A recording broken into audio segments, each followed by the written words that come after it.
My name is Harold Radish.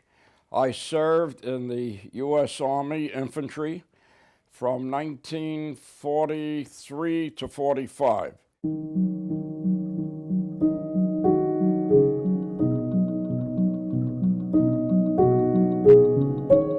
We were working the Siegfried Line. It was about January 1945.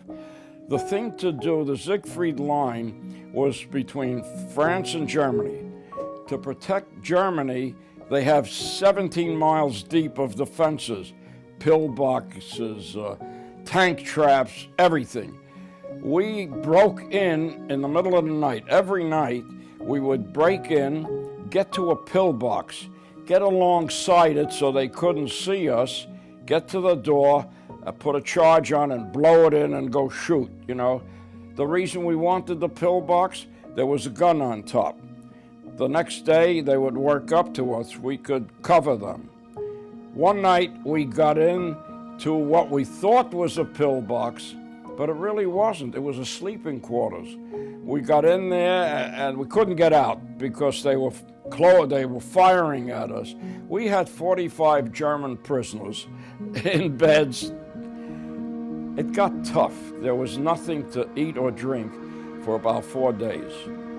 And we got a voice. Someone said, "Do you have wounded in there?" And the lieutenant said, "Yes." Well, they declared a truce for about an hour. The lieutenant went out and saw that none of our troops were there. They had pulled out. And we just had to give up at that point.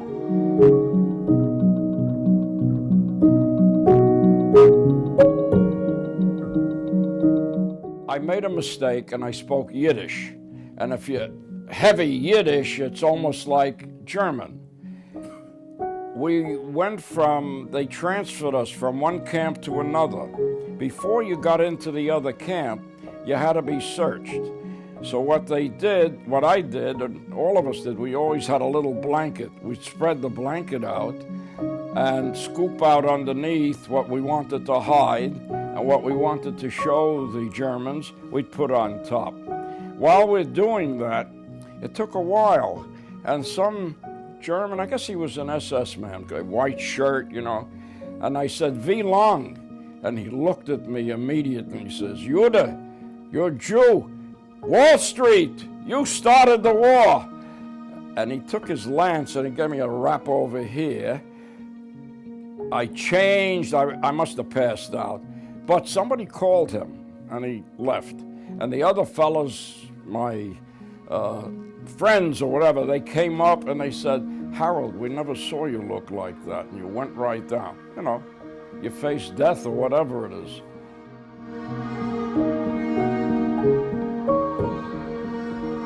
One of the roughest parts, being a prisoner of war, was the transportation. They put us in freight cars, and the cars may have had 80 or 100 men. Everybody was crunched together, and you had a little bucket in the corner for elimination, you know, that kind of thing. That filled up right away.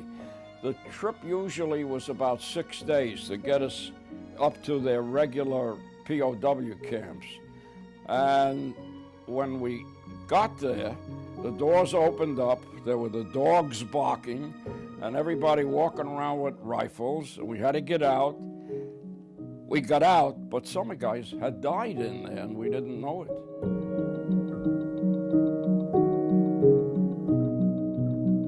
The prison camp wasn't too bad.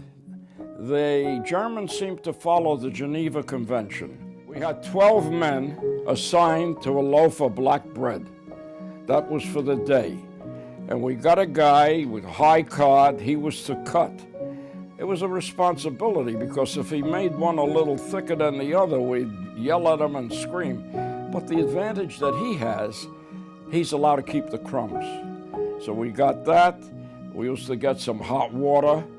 And the first month there was all dysentery. The latrines was a concrete floor with holes in it. And that was it. And if somebody worked the honey buckets, whatever it wasn't good. was a buck sergeant, so they considered me an officer. I couldn't go out and work. I had to stay in there.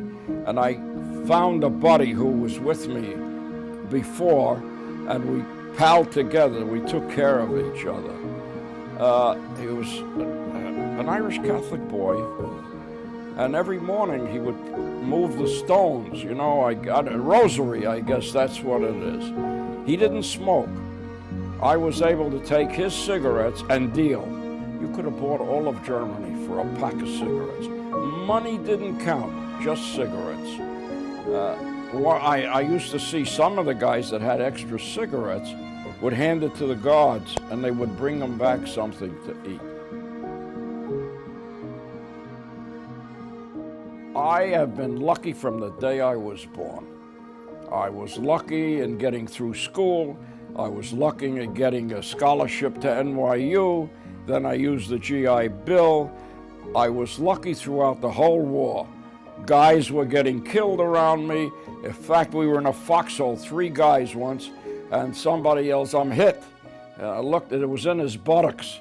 I ripped it apart, and he just had a piece of shell or something just in there. And I said, "Stop crying, you got $1 million wound. If we get you out of here, you'll be gone for a while." It's all been luck.